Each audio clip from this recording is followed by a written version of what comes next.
Bonjour, c'est Franck de Cytologue. Je vais vous parler aujourd'hui de l'outil des arrondis des prix. Alors ces outils se situent ici dans le bouton Action groupée des différentes tables, ici en dessous de Modifier par calcul et arrondir les prix. Donc vous l'avez ici donc dans la table des produits. Vous le trouverez également dans l'onglet Déclinaison images, ici dans Action groupée, arrondir les prix. Et enfin, dans l'onglet des prix spécifiques, on verra qu'on peut aussi arrondir les prix après application d'une remise ou d'un prix spécifique. Alors vous vous souvenez dans le tutoriel précédent où on a parlé de l'outil de calcul, modification par calcul ici, qui permettait lorsqu'on modifie le prix d'achat de calculer automatiquement un prix de vente en conservant un taux de marge donné ou en appliquant un taux de marge donné. Alors cet outil est bien pratique, ça vous permet effectivement de définir un ratio entre votre prix d'achat et votre prix de vente, mais a souvent pour conséquence de vous donner, comme ici, des prix de vente qui ne sont pas arrondis. On dit qu'ils ne sont pas psychologiques. Un prix psychologique, c'est un prix comme 28,90, 28,99 ou 29 euros par exemple. Donc il est parfois utile d'arrondir ces prix. Donc pour ça, comme pour tous les boutons, toutes les fonctions de action groupée, on commence par sélectionner les lignes sur lesquelles on veut appliquer notre modification, donc comme ceci. Il faut bien prendre soin d'afficher la colonne sur laquelle vous voulez agir, donc en particulier celle-ci, prix de vente TTC, si vous voulez arrondir votre prix de vente. On ne peut pas arrondir les prix hors taxe, bien sûr, parce que sinon ça n'a pas de sens, hein. La taxe va casser l'arrondi. Donc celle-ci ici, et puis dans les déclinaisons des images, il faudra effectivement, pareil, afficher votre colonne prix de vente déclinaison TTC avant remise. Et enfin, dans l'onglet des prix spécifiques, il faudra afficher le prix ici, final TTC, donc qui lui tient compte de la remise. Donc une fois que vous avez votre colonne affichée, vos lignes sélectionnées, vous lancez le bouton, arrondir les prix, et vous avez la fenêtre d'arrondi qui s'affiche. Alors il y a 3 étapes, assez simples à comprendre. Tout d'abord, vous devez choisir quel est le prix que vous voulez modifier. Ça peut être donc soit le prix de vente TTC avant remise, donc celui-ci, ou alors directement le prix de vente TTC final remise incluse, donc celui-ci, donc qui tient compte d'une éventuelle application d'un prix spécifique. Première mise en garde, moi je vous conseille quand vous travaillez dans la table du haut, ici, la table des produits, c'est de modifier, de n'arrondir que cette colonne-là, prix de vente TTC avant remise. Si vous voulez vraiment arrondir vos prix, tenir compte des remises, des prix spécifiques, à ce moment-là, je vous conseille de travailler dans l'onglet des prix spécifiques. Pourquoi? Tout simplement parce qu'un produit peut avoir plusieurs prix spécifiques. Et donc, dans la table du haut ici, vous n'en avez qu'un seul qui s'affiche, c'est celui qui est en cours, mais il est possible que la semaine prochaine, dans un mois, etc., ce prix spécifique ne soit plus valable, ne soit plus d'actualité, et c'est un autre qui le remplace. Donc vous aurez arrondi un prix, mais pas le bon sur toute la durée de vie du produit. Alors que si vous travaillez dans la table des prix spécifiques, vous avez tous vos prix spécifiques qui vont s'afficher avec tous vos prix finaux, et donc vous pouvez les arrondir tous en masse. Bon, je reviens à des choses plus simples. Supposons qu'on veuille donc arrondir le prix de vente TTC avant remise sur ces produits ici sélectionnés. Donc je choisis ce premier choix ici, prix de vente TTC avant remise. Ensuite, deuxième étape, je choisis la précision de mon arrondi. Donc ça peut être à la devise près. Donc si je choisis ça, regardez ce qui se passe, il va m'arrondir ici à 29, 44, 35, etc. Je vais le faire maintenant sur d'autres produits.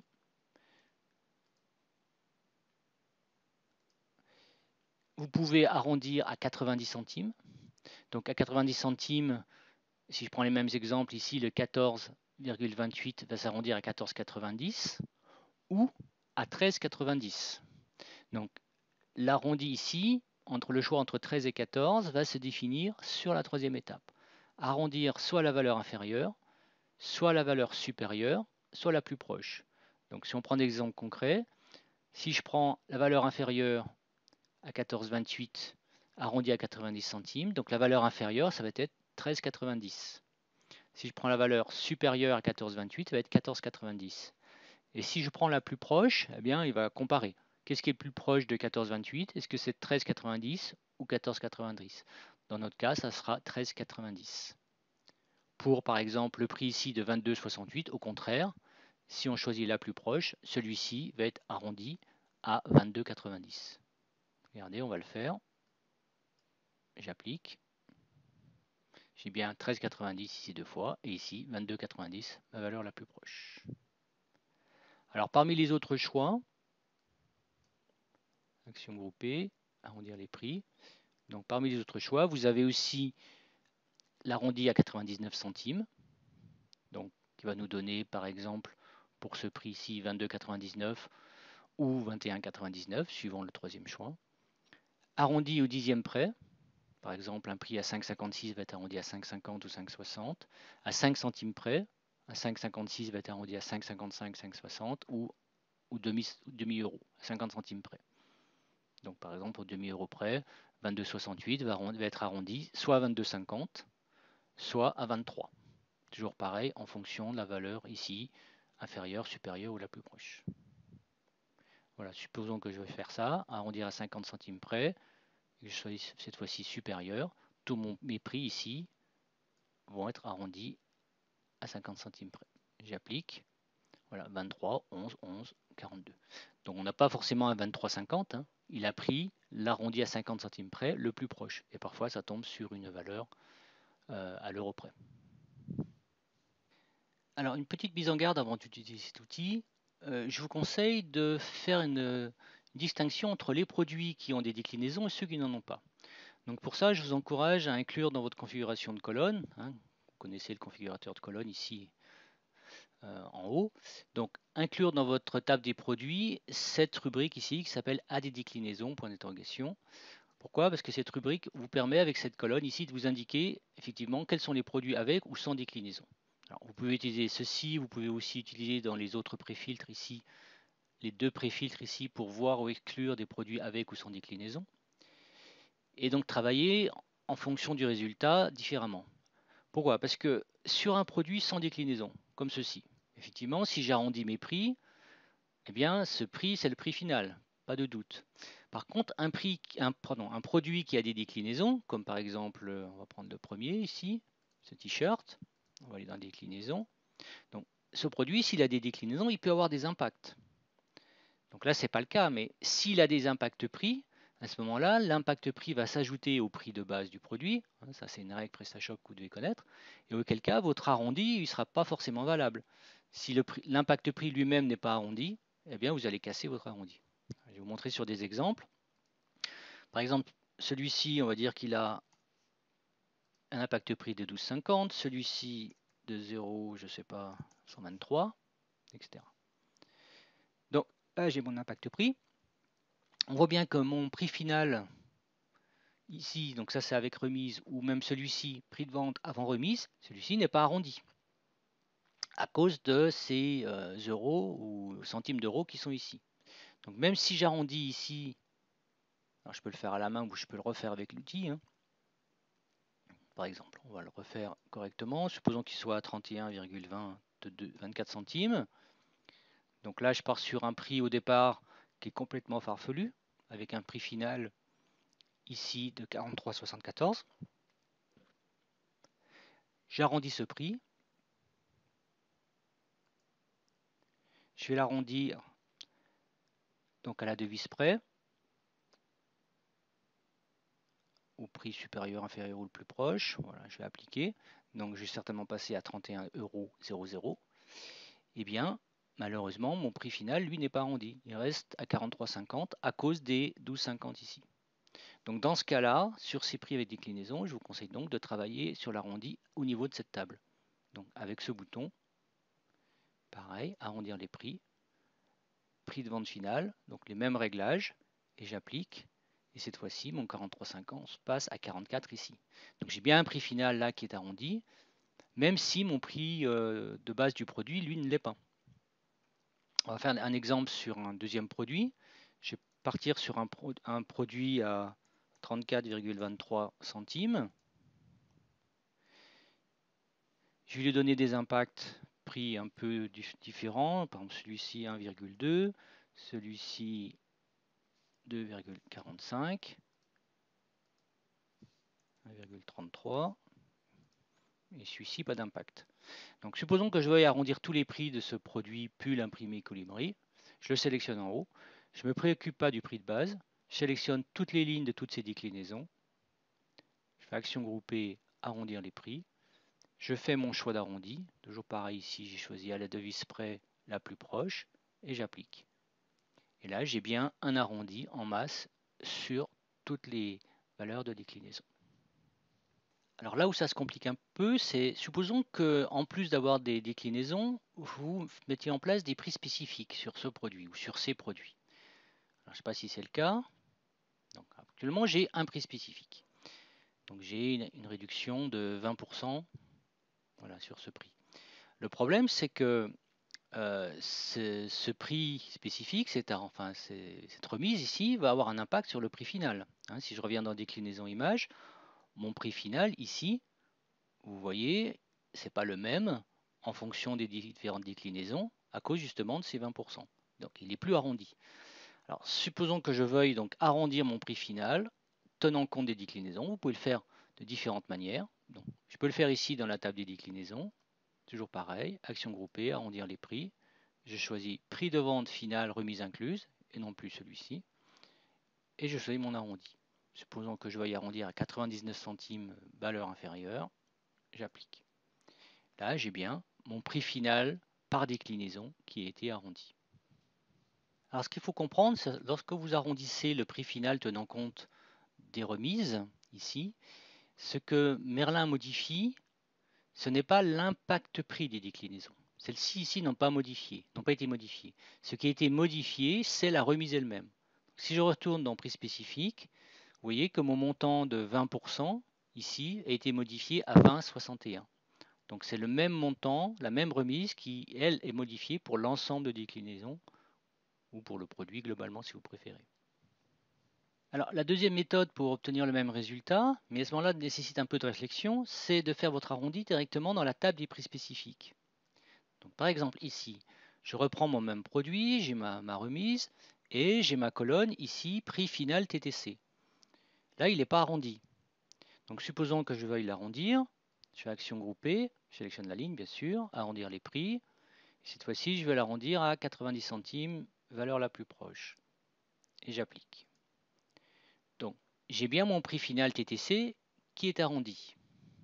Cependant, est-ce que cette opération ici est correcte? Est-ce que c'est pertinent? Eh bien, en fait, non, parce que si vous retournez dans déclinaison image, vous allez voir que vos prix finaux ici, en rafraîchissant, eux, n'ont pas été arrondis sauf le premier. En fait, c'est uniquement celui de la déclinaison par défaut qui a été arrondi correctement. Les autres ne le sont pas. Et ça, c'est normal, c'est une histoire de mathématiques. Il ne peut pas à la fois arrondir la remise sans modifier les impacts prix et avoir le même type de résultat partout. Ce n'est pas possible. Donc quand vous voulez arrondir le prix final tenant compte des réductions sur un produit qui a plusieurs déclinaisons, mon meilleur conseil, c'est vraiment de venir travailler ici, dans cette table des déclinaisons directement. Donc là, je vais le refaire, je sélectionne toutes mes variantes, je reprends mon outil d'arrondi, le même réglage à 90 centimes, et cette fois-ci, je lui demande de m'appliquer le même arrondi sur toutes mes variantes. Et là, j'ai un résultat qui est cohérent. Donc la question qui se pose, c'est comment faire sur un produit qui a plusieurs prix spécifiques et des déclinaisons pour arrondir tous les prix spécifiques? Eh bien, ce qu'il faut, c'est créer un prix spécifique par déclinaison. Alors on va faire l'exemple, je vais prendre ce produit ici, qui a aussi des déclinaisons. On va vérifier. Voilà, il a 3 variantes. Est-ce qu'il a des attributs, des impacts? Oui, il a des impacts prix. Alors on va complexifier un peu les choses. Celui-ci, je vais lui mettre un arrondi à 12, enfin un arrondi, excusez-moi. Un impact prix à 12 et celui-ci à 23. Et celui-ci, rien du tout.